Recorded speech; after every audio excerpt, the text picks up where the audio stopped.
Pernah ada sahabat, Bapak Ibu sekalian, stroke. Seluruh badannya ini nggak bisa bergerak dan stroke-nya unik. Jadi tidak pernah ada orang kena penyakit begini. Yang boleh cuma bergerak, yang berpunya wajahnya. Maka Nabi SAW datang ke rumahnya, lihat orang ini. Kata Nabi SAW, doa apa yang kau ucapkan? Jadi Nabi tanya doanya, bukan dosa apa yang kau buat, ditanya. Karena orang ini orang saleh. Kok bisa datang gini? Dia bilang, ya Rasulullah, saya mengatakan, ya Allah, kalau seandainya ada hukuman yang akan menimpa saya di akhirat, percepatlah di dunia. Kata Nabi SAW, subhanallah, maha suci Allah, kenapa kau minta sesuatu yang kau tidak mampu? Kenapa tidak bilang Rabbana atina fid dunya hasanah wa fil akhirati hasanah wa qina adzabannar? Minta keselamatan dunia, keselamatan akhirat. Untuk apa minta azab didatangkan? Ya Allah terima. Ya. Ada orang begitu, anaknya sakit, ya Allah, daripada anak saya saja yang sakit. Ini kebodohan ini. Ya Allah, jaga kesehatan saya, sembuhin anak saya. Nah itu yang benar. Orang tuanya mati, kenapa dia mati? Kenapa bukan saya? Loh, kok aneh ini? Ya. Jadi harusnya kita ucapin yang baik kan? Jangan ucapin apa, karena Allah bisa kabulkan. Nabi Yusuf alaihissalam terkenal sekali dengan ketampanannya. Tidak ada yang tidak kenal Nabi Yusuf sampai diberikan sepertiga kekayaan dunia. Saking tampannya, ibunya sendiri ajak dia berzina. Ibu angkatnya, Ratu Mesir, juga masih muda dan terkenal dengan kecantikannya. Dipanggil Yusuf ke dalam kamar, ditutup pintu. Hai Yusuf, hai talak, lakukan apa saja yang kau mau. Digoda-godain dengan segala macam fitnahnya. Yusuf lari-lari, nggak mau. Ya. Dalam surah Yusuf kan begitu, surah nomor 12. Yusuf lari, meninggalkan dia kan. Nah, waktu melewatin patung, ada patung di ujung kamar rupanya. Patung itu disembah oleh orang-orang Mesir, termasuk raja sama istrinya ratu ini. Rupanya ratu ini lewat, dilihat patung, ini Tuhannya, ditutup sama kain. Karena dia malu sama Tuhannya. Kata Yusuf, subhanallah, engkau malu sama patung, gak malu sama Allah. Tapi perempuan ini rupanya sudah dirasuki oleh syaitan, sudah dikuasai pada saat itu ya. Dia tetap kejar Yusuf. Yusuf lari sampai ke pintu kamar. Lalu karena penasarannya dipegang baju Yusuf dari belakang, ditarik, sobek. Begitu dibuka pintu, saking lihainya nih perempuan pada saat itu, depan pintu ada suaminya. Langsung dia bilang, apa hukumannya orang yang mau ganggu istrimu? Padahal dia tadi yang bahaya nih, ngajak orang. Saya tidak bilang ini politik wanita ya, tapi ini wanita yang melakukannya. Makanya Allah bilang, inna kaidakunna azim. Perempuan kalau mau sesuatu, dia pakai cara supaya bisa dapat. Mau beli baju, mau beli tas, harus cari jalan supaya bisa dapat. Jangan, sebentar. Jangan tersinggung. Tapi itu normal, alami. Baik, kembali ke kisah dulu. Maka si raja bijak, dia nggak mau menghukum Yusuf. Dia bilang sama orang-orang di sekitarnya, panggil hakim istana, panggil. Datang hakimnya. Hakimnya lalu ditanya. Hakimnya tanya Yusuf, kenapa Yusuf? Ini ibu ini yang ajak saya zina. Dia ajak ke kamarnya, ditutup, saya dikejar-kejar. Tanya istri ratu, bagaimana ratu? Jelas-jelas orang ini di kamar saya kok. Gimana? Jadi luar biasa gitu. Maka untung bijak nih si hakim. Dia bilang, kita kalau gitu lihat bajunya Yusuf. Kalau baju Yusuf robek dari depan, berarti betul si ratu. Karena laki-laki kalau mau nyerang dari depan, kemudian disobek bajunya karena membela diri. Tapi kalau baju Yusuf robek di belakang, berarti ini perempuan yang masalah nih.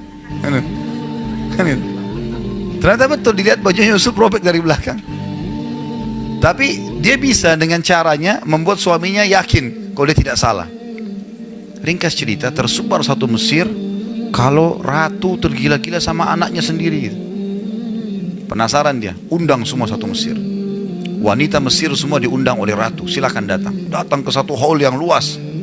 Entah berapa yang banyak datang. Disiapin pisau sama apel. Semua dikasih. Pisaunya yang tajam, yang baru dibuat. Sengaja gitu. Ini Allah ceritakan dalam Al-Quran, surah Yusuf ya. Begitu mereka sudah siap semua, lalu kata si ratu, silakan nikmati apelnya. Dipeganglah apel sama pisau. Waktu mereka mau potong, Yusuf disuruh keluar. Begitu Yusuf keluar, Allah bilang dalam Al-Quran, faqatta'na aydiyahun. Perempuan-perempuan ini sudah bingung, mana tangan, mana apel. Mereka potong tangan mereka, saking tampannya ya. Laki-laki sekarang lewat biar juga sudah mandi 7 kali, tetap aja nggak ada yang potong tangannya kan itu. Tapi ini luar biasa Yusuf alaihissalam. Lewat sampai mereka tidak sadar. Nanti mereka sadar waktu Yusuf sudah ada di sebelah ratu, baru mereka sadar, oh tangan saya yang kepotong nih gitu. Baru mereka sadar. Lalu kata ratu apa? Inilah sebabnya kenapa saya mau zina sama dia. Kalian baru lihat sesaat sudah potong tangan. Ini orang tiap hari sama saya. Untuk membenarkan perilaku dia ini ya. Kalian baru lihat sesaat sudah potong tangan saya tiap hari, gimana? Maka apa kata ratu? Saya akan terus paksa dia buat zina atau dia dipenjara. Yusuf alaihissalam langsung berdoa waktu itu. Apa kata Yusuf? Ya Allah, penjara lebih aku sukai daripada apa yang mereka ajak. Daripada zina, penjara saja ya Allah. Jadi doa Nabi Yusuf apa? Minta masuk penjara. Di penjara Yusuf alaihissalam sekian tahun, bertahun-tahun, tidak ada kisah Yusuf sudah habis ceritanya. Ya, sama mungkin kalau orang tanda kutip, tentu Yusuf tidak berbuat jahat ya. Tapi kalau orang berbuat jahat kemudian masuk penjara, orang sudah lupain kisahnya, sedikit yang genang gitu. Yusuf alaihissalam kedatangan Jibril, lalu Yusuf tanya, hai Jibril, kenapa Allah biarin saya lama di penjara? Kenapa nggak dikeluarin? Saya kan tidak salah. Kata Jibril, Tuhanmu menjawab, hai Yusuf, karena kau sendiri yang minta penjara.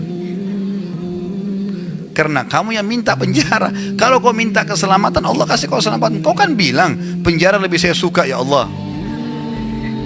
Nah makanya jangan ucapin doa yang tidak benar. Berdiri di cermin, kenapa saya jelek ya? Untuk apa bilang dirinya jelek? Kenapa saya gendut ya? Apalah. Sudahlah. Ini juga yang kita lihat di cermin. Ini ciptaan Allah. Kita bahkan tidak bisa menciptakan rambut kita sehelai. Syukurilah gitu kan. Jalani, perbaiki, usahakan maksimal. Jadi yang dimaksud kata Nabi SAW, was'alullah al-afiyah, mintalah keselamatan, mintalah kebaikan, jangan minta keburukan. Sudah saya kasih contohnya tadi, ya. Ya selalu minta kebaikan, kesembuhan, keberkahan, panjang umur, rezeki yang luas, minta semua yang baik-baik. Ya. Dan jangan pernah ucapkan cukuplah ya Allah. Udah. Tamak dengan rahmat Allah bagus itu. Ya, boleh.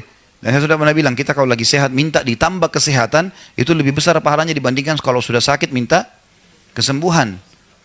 Kita lagi kaya minta ditambah kekayaan lebih baik daripada sudah bangkrut baru minta dikeluarkan dari masalah. Walaupun dua-dua ibadah. Ya, jadi makanya kita tidak boleh berhenti berdoa. Jangan, oh saya lagi sehat, makanan ada, rumah bagus, gak usah berdoa. Keliru. Bahkan kata Nabi SAW, kenali Tuhanmu pada saat kau lagi lapang, Dia akan mengenalimu pada saat kau lagi susah, sempit. Jadi kalau mau diijabah doanya lagi sakit parah, lagi bangkrut, lagi ada masalah berat, justru pada saat kita lagi sehat dan lapang itu sering berdoa. Itu rahasianya, tersambung ke sana nantinya.